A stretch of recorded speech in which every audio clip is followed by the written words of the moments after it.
In the dictionary, eloquence means fluent or persuasive speaking or writing, and it's typically a positive connotation, and it describes a charismatic and convincing person.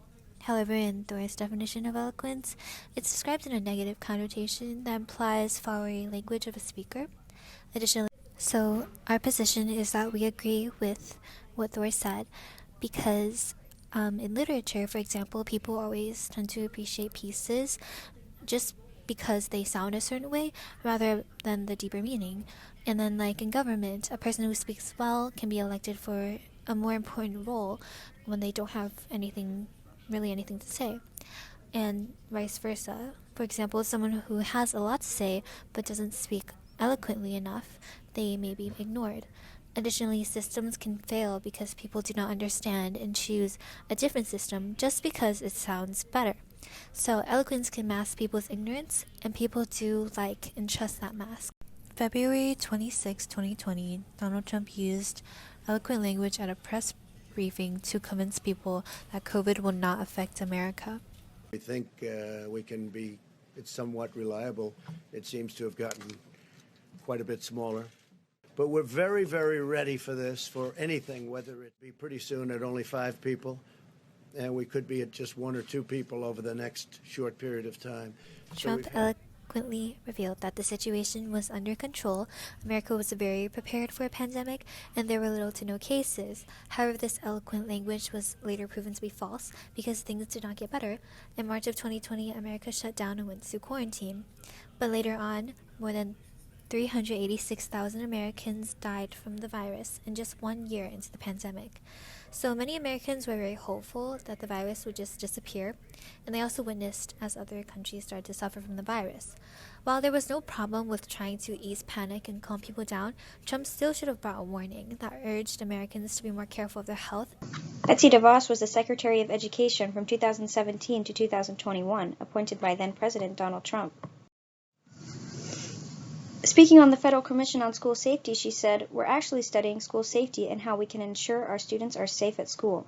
However, in the next 2 clips, she doesn't seem too concerned on school safety.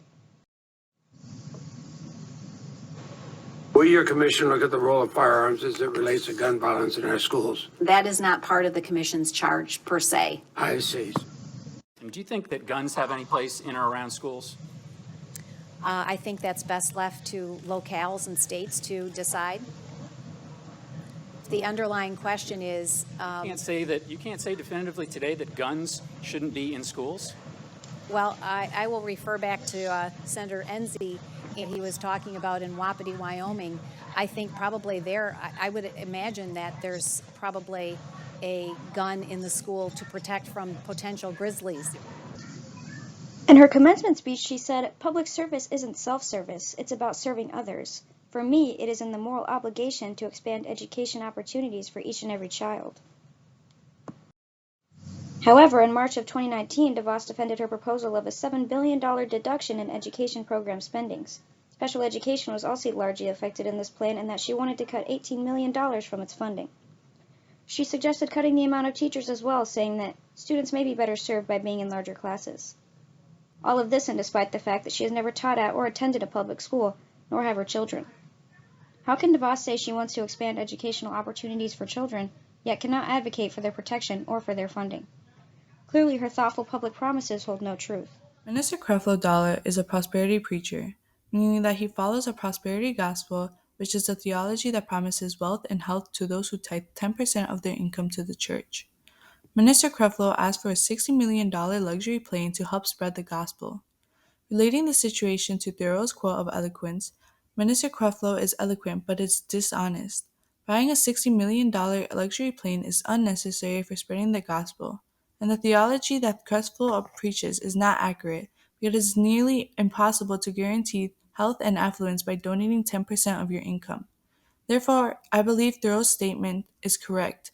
We often support eloquence, but it does not speak any truth.